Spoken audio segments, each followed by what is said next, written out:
starting off. All right, there he is. How you feeling, baby? You feeling good? Back on the road. I'm feeling good, Big O. How are you?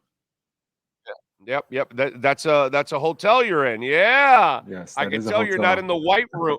You're not in the white room. I'm not in the white You room. I'm in the know, dark there's room right now. Yeah.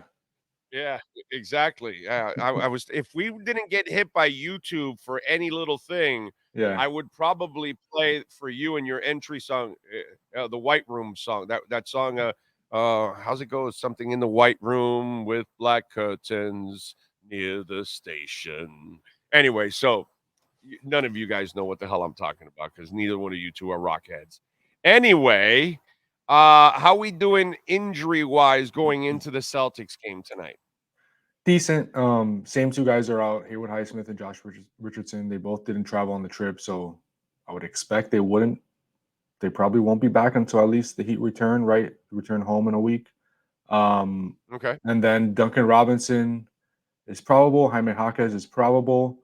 And there's one more that's probable. But the point is, those three probable players, they're most likely going to play tonight. So I would expect They'll that play. it's just I would expect Of it's just course. Jay Rich and Haywood out tonight against the Celtics.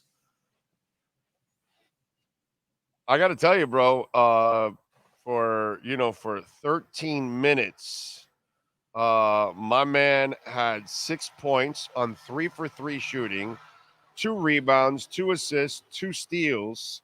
I just everything about Jaquez is It's so good. freaking likable, dude. I Yeah. know it's just I think he's the guy that comes in with the moxie and the confidence that makes the quick transition, and you could tell that he's like these moments aren't too big for him. Like he loves the challenge.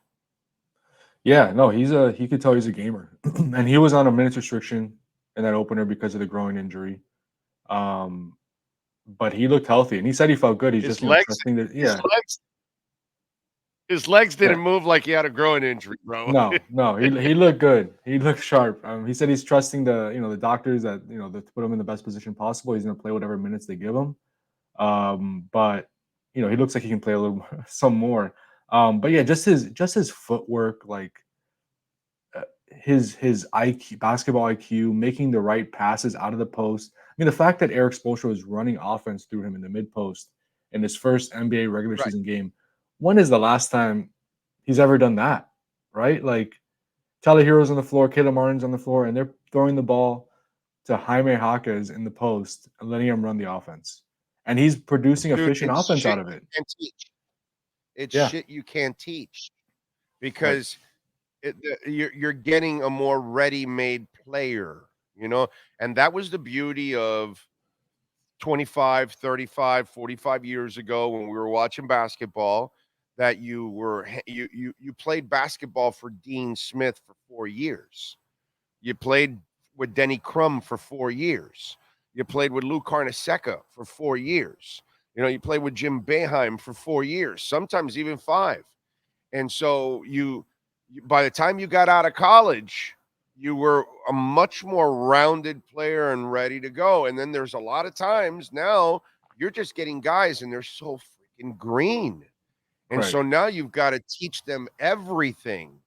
That's not the case with Jaime because he was in college for For 4 4 years. freaking Yeah. years. Yeah. And so it's like when you got Dwayne Wade, same shit.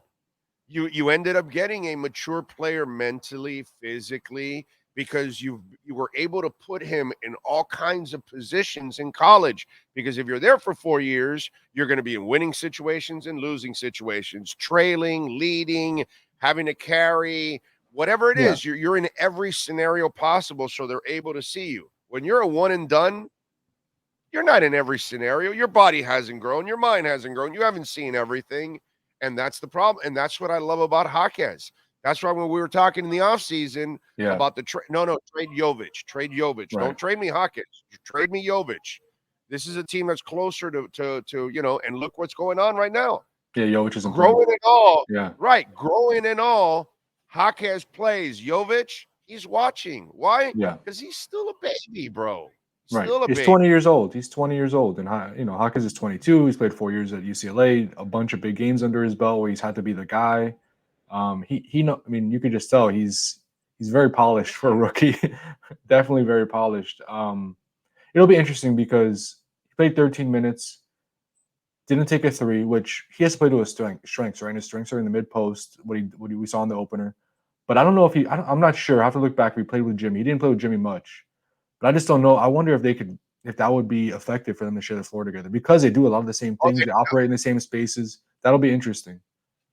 no, but high IQ, so they Yeah, can use each other, from top to bottom, side, filling the lane, each other attacking. right. They would complement each other because they would be smart enough not to be in the same Yeah, spots, to space each other out. But here's where I go on a different path. What I love about this kid is I think you now have the guy that when Jimmy's off the floor, yeah, I'm running shit through him. yeah, He's the guy that I'm going to run my offense through him, and then I can actually have another Jimmy on the floor when Jimmy is off the floor. And again, folks, don't go crazy on me. right. He's not I'm Jimmy not Butler, saying right? Yeah. he's not Right, Jimmy Butler, right. but I think offensively he can fill the need. Not all the other stuff that Jimmy does and the presence and all that. That Jaquez will never bring that. He has to earn that. He has to impose all of that. But the offensive part of the game, I think he can fill a little bit of that. I really do. Yeah, yeah. No, I don't think now. I don't know if you have to change the offense that much when Jimmy comes out, right? You could Right. still run the offense to the mid post. And then you still have Tyler Herro out there spacing the floor. You can do pick and rolls with Tyler and Brian or Tyler and Bam, whoever, whichever center's out there. But the point is, you don't have to change the offense that much when Jimmy leaves the court. You have another hub you could throw it to in the mid post that could either create offense for himself or if he draws an extra defender, create offense for others. And that's again, it's only one game, but it was really, really encouraging what he provided in those 13 minutes. And then defensively too, like that was another question: can he hold up defensively? He played well defensively. Yeah. Yeah. There was one time he kind of got lost there. I think it was in the fourth quarter where a guy was open in the by the basket and he was kind of roaming in no man's land, and then he kind of quickly recover and went for a pump fake and he committed a foul and fell hard on his wrist. But you're gonna have that from a Mhm. rookie. That's gonna happen. But for the most part, he was able to Yeah. hold his own and keep guys in front of him. Yeah. Yeah. Again, the body's more developed too than Yeah, when you get Tyler Hero 1 year out of Kentucky. And, he's a skinny little kid and he's got to, beef up a little bit. Again, you got a guy that's a little bit more mature. Speaking of Tyler Hero, is he starting a chimney company? Because if you need a chimney built, he's producing a lot of bricks. So you tell me, how is that? How's that first yeah. night? 7 of 24. Jesus Christ! That Come on, that's Tyler. Damn. that's the thing with Tyler is that there are going to be those nights because he doesn't look. He took 0 free throws. For all the talk about wanting to draw more free throws, he took 0 free throws. So no easy points. He doesn't get to the rim as much as maybe the elite scorers. He has to rely on a lot of mid-range shots. So sometimes your mid-range and your three-point shots are not going to go in, especially when you're not going to get, you're not generating shots at the rim and free throws. So you're going to have those nights where he's 7 of 24. He has to try to get at least 4 or 5 free throws a game to make his life easier. He just has to. Obviously, Detroit has a lot of length. I think they blocked 6 of his shots, so that didn't help matters. But yeah, that 16 points on 24 shots, Tyler will tell you that was not a good game by him. They still managed to pull it out by 1 point, but I would expect a more efficient Tyler in Boston. Yeah, and by the way, I kind of saw the same Heat team that has its lapses Yeah, right on the first night, and this is why I told everybody take the points, take the points, take the right, points. I think the Heat will win, but they won't cover. You know what I mean? It's kind of like the flip side now. Now you're giving them 8 points tonight. I kind of like the Heat almost here to keep it close. Like I don't think they'll win, but I right. don't think they'll get blown out. Actually, I think they kind of will keep it close. You know what I mean? So it's Yeah, it's one of those catch-22s, and it's like because the team that went to the playoffs was completely different than the team that was in the regular season. Last year throughout the regular season, we made a lot of money because we kept taking the opponent and the points. Because I don't know why Vegas thinks that the Heat is some team that blows out the everybody when they out, yeah. actually give.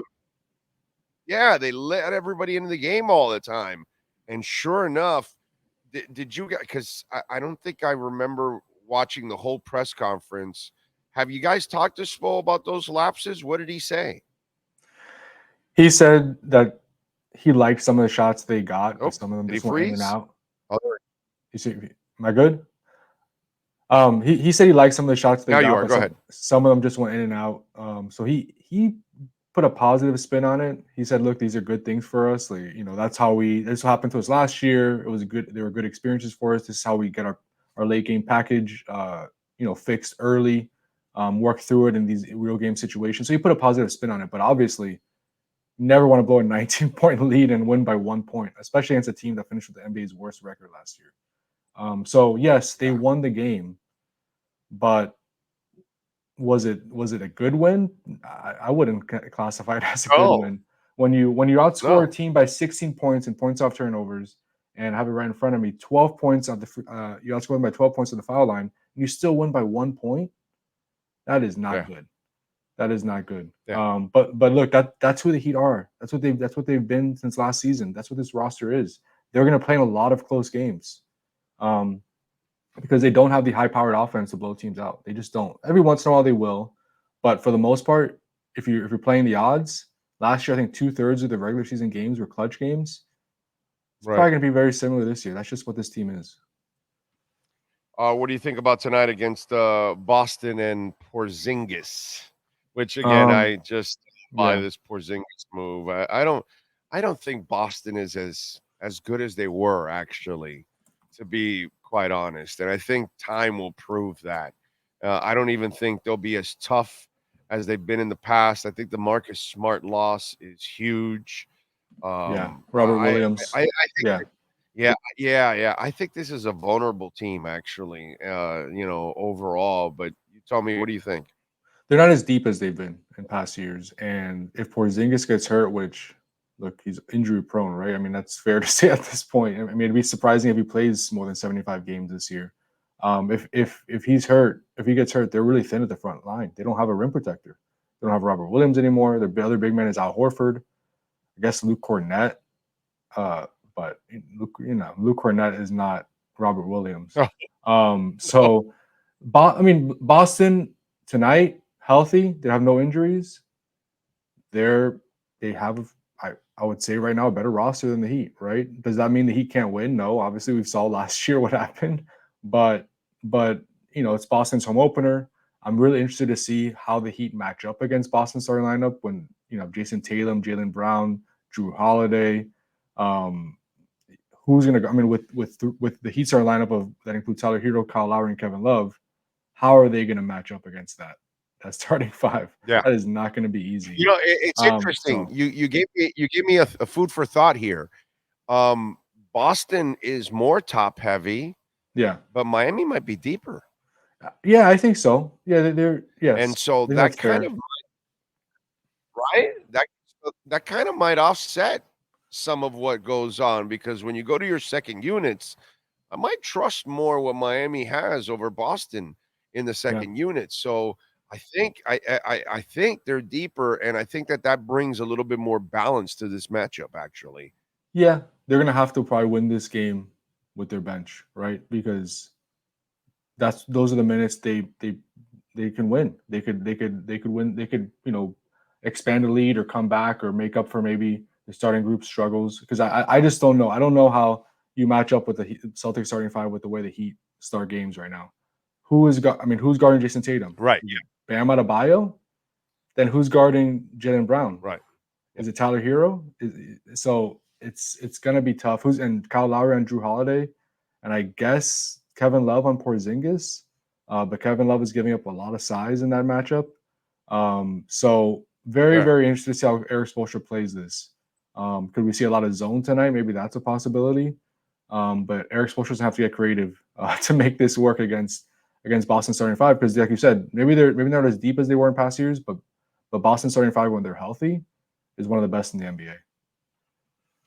Yeah. No, they're starting five for sure. Yeah, They have the advantage. I just think maybe Miami, with its depth and yeah, coaching, which yeah, they have the huge edge for on the sure. coaching side. I think that might end up helping helping out. I'm thinking of taking the points for tonight for the Miami Heat. I haven't decided yet. What do you think happens? Do they win? I think it's a close game. How about that? Like every other Heat game, I think it comes down to the final 5 minutes. I'm going to give an edge to Boston, but I do think the Heat will really try to get this one because it's weird to say, but the Minnesota game is going to be very tough tomorrow on a back-to-back, a rough back-to-back, Oh, for sure. Yes. 3.5 hour flight. Who knows who's available? And you don't want to start this trip 0-2 and then go to Milwaukee on Monday, facing a winless 0-3 trip. Yeah. I know it's early in the year, but you just don't want an 0-3 trip to start the season. Hey, it's not a nationally televised game, so are they gonna rest Jimmy since it's not nationally televised? I mean, it's a back-to-back. I mean, guys with lingering injuries. I mean, you could even see Jaime, right, who has a groin injury. Maybe do they want him playing 2 nights in a row? Do they want Caleb Martin, who's dealing with the knee issue that he's still playing through? Do they want him playing 2 nights in a row? Kyle Lowry, will he play 2 games in a row? Like, there are a bunch of guys that we could see sit out just because you're managing nagging injuries.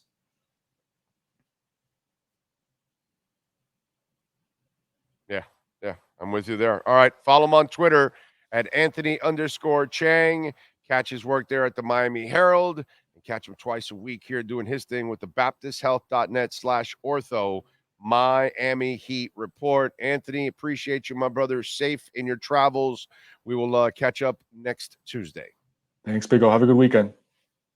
You got it, my brother. You be good out there. There you go. Anthony Chiang from the Miami Herald. And when we talk about BaptistHealth.net, boy, it's like a home away from home for the Alzugaray family. My daughter was born there. My wife, when she broke her jaw, got it fixed there. My daughter fixed her finger when she broke it in karate.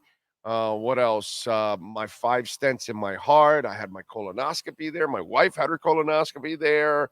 I mean, it's just BaptistHealth.net/ortho has been a part of the Alzugaray family forever.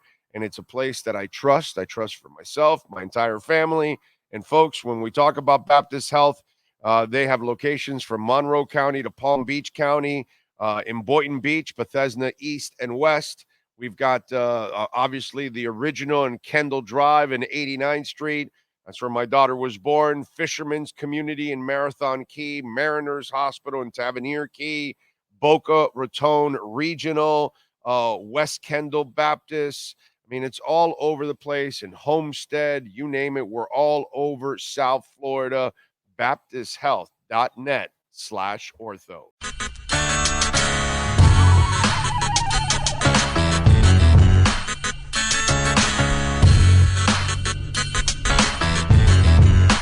This is the Big O Show. This is the